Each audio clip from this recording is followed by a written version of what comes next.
Gentleman Salem, Mr. Griffith. Mr. Speaker, I rise to speak on this bill. Gentleman has the floor. Mr. Speaker, ladies and gentlemen, let's get real. Let's talk about this.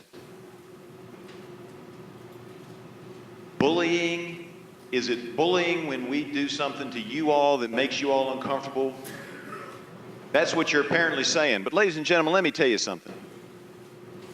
Both in the past and currently, we get bullied all the time. And you got to look at it from the other guy's perspective.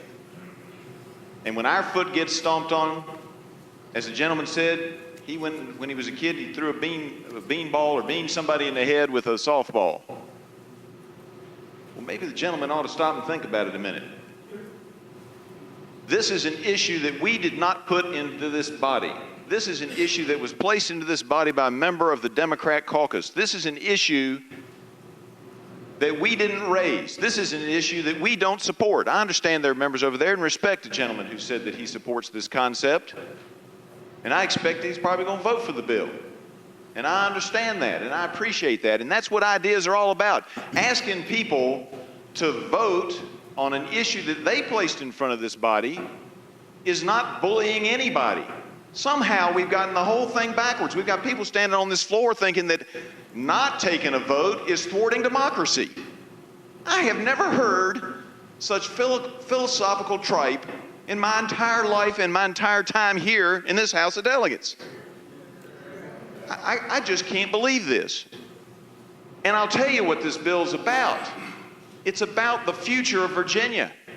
And when I see this bill, it scares me. Because immediately before this article, and this bill strikes an article, immediately before this article is the article that says government employees can't strike. And immediately after this article is the right to work law, the article following this.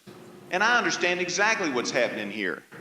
Year after year, part of the drumbeat, particularly in certain districts, has been, we need to move in this direction, we need to get rid of the right to work, we need to do these things. And guess what? You pull the center out, and everything collapses in. And the next thing we have is we have government employees unionized and going on strike. And I submit to you, ladies and gentlemen, that this action that the minority leader is proposing is exactly where they see Virginia going. We don't see things going right, or we think that things aren't going right with the governmental employees. By golly, let them strike.